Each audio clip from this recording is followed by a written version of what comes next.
Hello friends. तो जैसा कि बहुत से लोग मैसेज कर रहे थे स्कॉलरशिप को लेके, तो बहुत सारी कन्फ्यूज़न थी।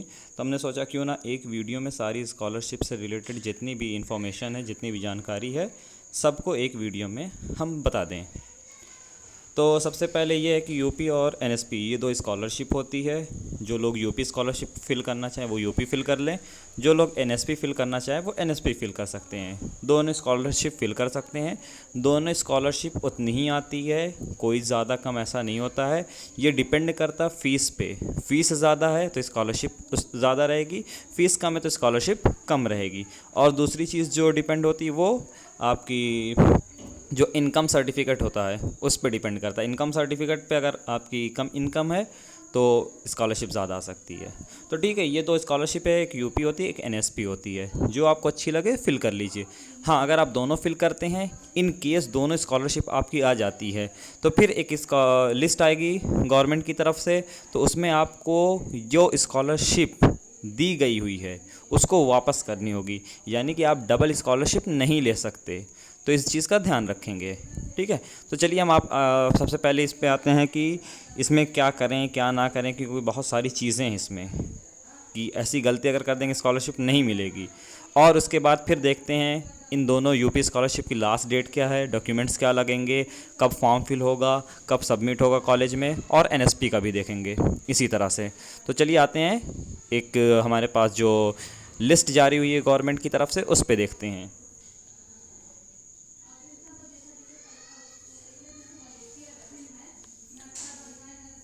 तो देखिए हम आ गए हैं इस पे, ये जो पीडीएफ जारी किया गया है गवर्नमेंट की तरफ से उस पे छात्र हेतु महत्वपूर्ण निर्देश। तो स्टूडेंट के लिए बहुत ही इम्पॉर्टेंट जो निर्देश दिया गया हुआ है, छात्र क्या करें। सबसे पहले हमको देखना है जितने स्टूडेंट हैं उनको करना क्या है स्कॉलरशिप के लिए, फिर उसके बाद देखते हैं किस तरह सारी चीज़ें हैं।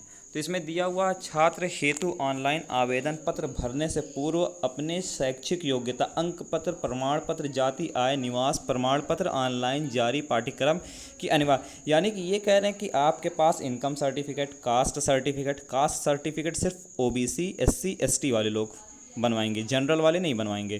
ठीक है, तो इसके साथ आप ये सारी चीज़ें हो गई, आपकी इनकम हो गया, डोमिसाइल की ज़रूरत नहीं होती है, निवास प्रमाण पत्र की कोई ख़ास ज़रूरत नहीं होती है।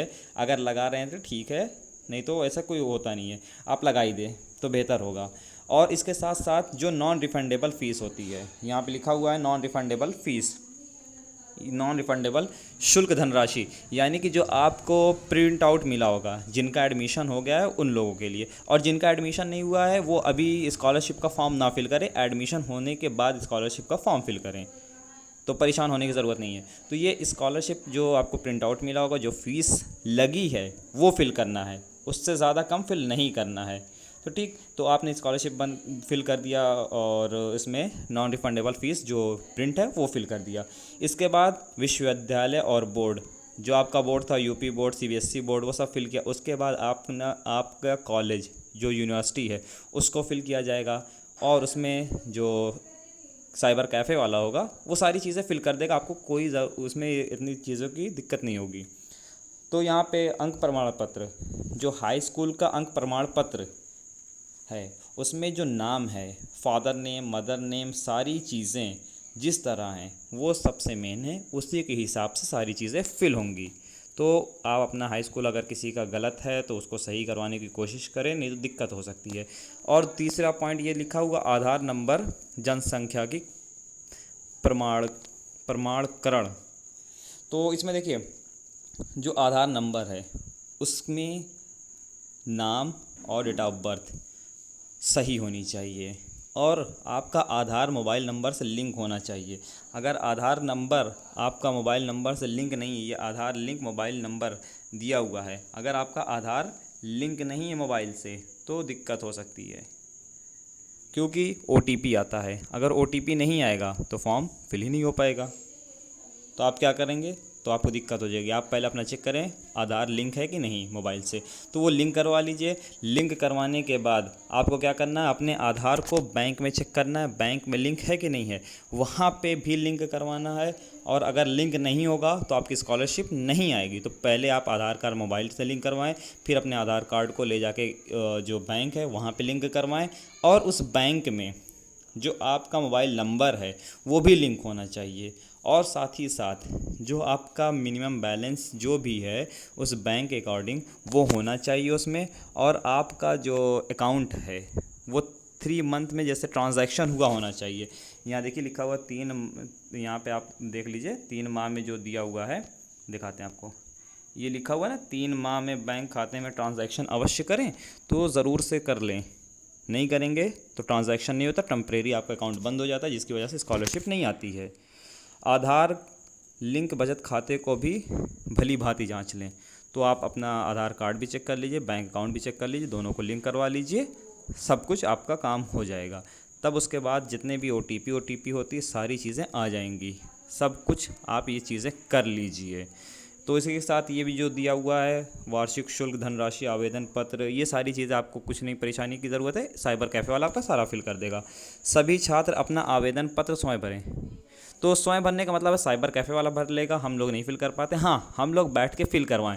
और अगर हम लोग बैठ के नहीं फिल करवा रहे हैं तो सारी चीज़ों के सारे डॉक्यूमेंट्स जो हैं उसकी फ़ोटोकॉपी उनको दे दें, वो उससे देख के फिल कर लेंगे। फिल करने के बाद सारी चीज़ें जो उसकी हमें कॉपी देंगे, फ़ाइनल प्रिंट नहीं देते, वो हमें कॉपी देते हैं, जिससे हमें वो चेक करना होता है कि हमारा सब कुछ सही है कि नहीं। हम अपने हिसाब से उसको चेक कर लेते हैं। जब सारी चीज़ें सही होती हैं और तब जाके वो फॉर्म अप्लाई कर देते हैं। तो इसमें बहुत से लोग कहते हैं सेल्फ़ फाइनेंस वाले लोग फिल कर सकते हैं कि नहीं। तो देखिए यहाँ पे दिया हुआ सेल्फ़ फाइनेंस वाले लोग भी फिल कर सकते हैं। आप यहाँ देख सकते हैं सेल्फ़ फाइनेंस वालों, ये देखिए रेगुलर और सेल्फ़ फाइनेंस दोनों दिया हुआ है, तो दोनों लोग अपना फॉर्म फिल कर सकते हैं स्कॉलरशिप के लिए। ठीक है, तो आप अपना ईमेल आईडी और मोबाइल नंबर भी दें, खुद का मोबाइल नंबर दें, ताकि मैसेज भी आते हैं स्कॉलरशिप से और फिल करने के बाद, और जब स्कॉलरशिप आती तब भी, ताकि आपको फ़ौरन पता चल जाए। ऐसा नंबर ना दें जो बंद रहे हमेशा, तो ऐसा नंबर दें जो ऑन पड़ा रहे। तो ये सारी चीज़ें हो गई आपकी। तो प्रमोट कोई हुआ नहीं है, और रिज़ल्ट नॉट डिक्लेयर्ड ये भी कोई सीन नहीं है अभी इस तरह का है। तो ये सारी चीज़ें कर लें। ठीक, छात्र क्या ना करें, अब ये मेन चीज़ है। अगर आप ये नहीं करते हैं, ऐसा नहीं करना है, बहुत से लोग इस तरह से करते हैं और उनकी स्कॉलरशिप रुक जाती है। तो सबसे पहली चीज़ क्या होती है ना, कि लोग क्या करते हैं, अपना स्कॉलरशिप फॉर्म लिए किसी दूसरे को थमा देते हैं कि भाई तुम सबमिट कर देना, भीड़ बहुत ज़्यादा है, ये सारी चीज़ें होती हैं, कॉमन सी है। तो उसमें बहुत से लोग होते हैं जिनका स्कॉलरशिप फॉर्म लेते हैं, फिल हुआ रहता है, सब कुछ हुआ होता है, ऑनलाइन तो हो जाता है, बट सबमिट नहीं होता। यहाँ पे देख लीजिए, अन्य व्यक्तियों को ना सौंपें, क्योंकि इसमें क्या होता है, फॉर्म तो ले लिए, अब वो सबमिट ही नहीं किए। जब सबमिट नहीं होगा तो स्कॉलरशिप कहाँ से आएगी। तो मेन रीज़न ये होता है, बहुत से लोग कहते हैं कि हमने ऑनलाइन कर दिया, ऑनलाइन वहाँ पे दे रहा है कि ऑनलाइन फिल है, बट कॉलेज से तो वेरीफाई नहीं है ना। रीज़न ये था कॉलेज से वेरीफाई ना होने का। और दूसरी चीज़ इसमें लिखा हुआ है कि ये दूसरा पॉइंट जो है कि ये सारी चीज़ें high school, bank account number, ये सारी चीज़ें किसी को साथ शेयर ना करें। तो आप इस चीज़ को शेयर ना करें तो बेहतर होगा। और शेयर कर रहे हैं तो कोई ऐसी मुश्किल की बात नहीं है, लेकिन ये प्राइवेसी की चीज़ है, तो इसे शेयर ना करें। आवेदन भरने की तिथि, बहुत से लोग इंतज़ार करते हैं कि भाई अब जब लास्ट डेट होगी तब हम फॉर्म फिल करेंगे, तो फिर उस टाइम वेबसाइट बहुत स्लो हो जाती है, तो उस टाइम आपको फिल नहीं करना है फॉर्म, पहले ही से फिल करके रख लें। एडमिशन हो गया आपका, फॉर्म फिल कर लीजिए। एडमिशन नहीं हुआ है, रुके रहिए, स्कॉलरशिप की डेट बढ़ती रहेगी। तो अभी डेट के बारे में आते हैं।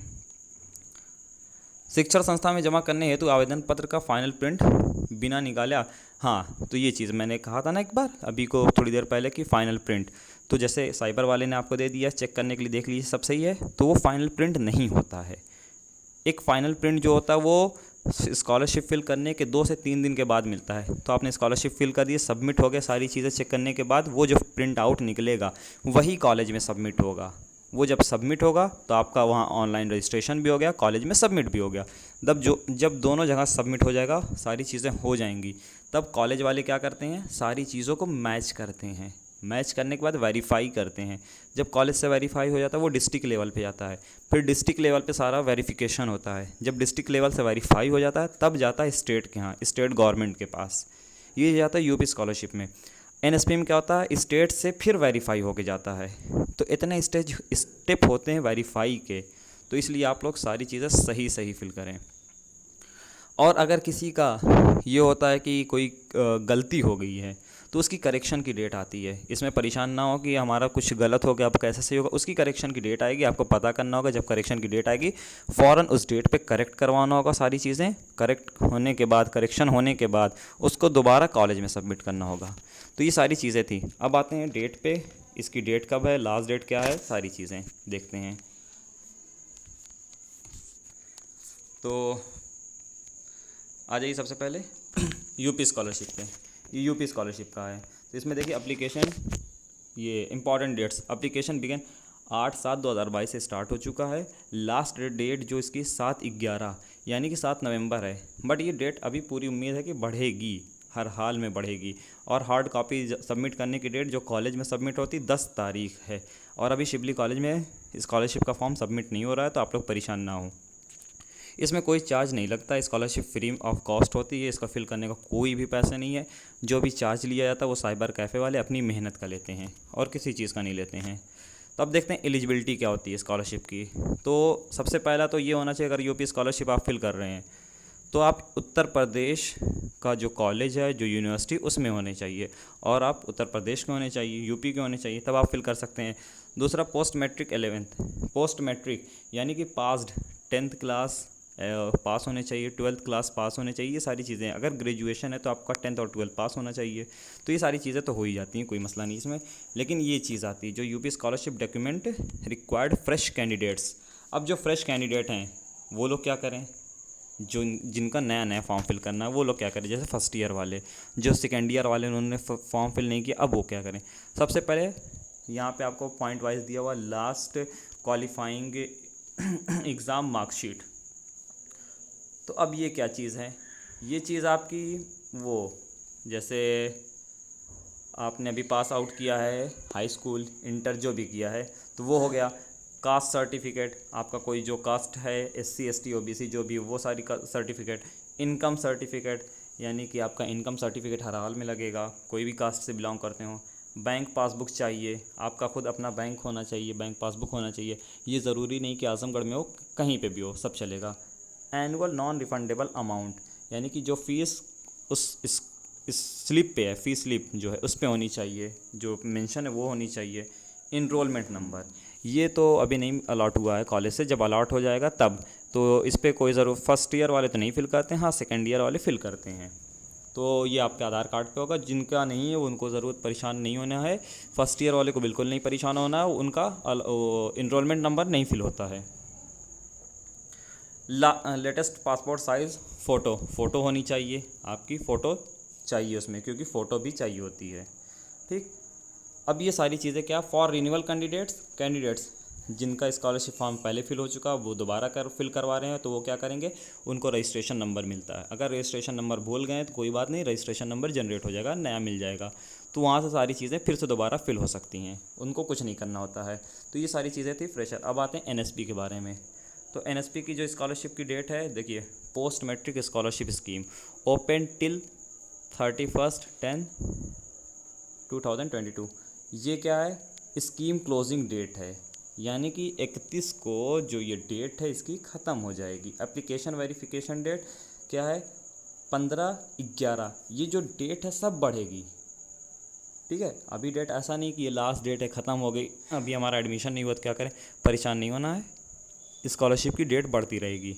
और अगर मान लेते हैं इन केस की स्कॉलरशिप की डेट ओवर भी होगी और एडमिशन नहीं स्टार्ट हुआ है, तो फिर डिस्ट्रिक्ट मजिस्ट्रेट जो DM होते हैं हमारे यहाँ, उनके एप्लीकेशन वो दिया जाता है, एक एप्लीकेशन दिया जाता है, वो दोबारा से स्कॉलरशिप की डेट बढ़वा देते हैं।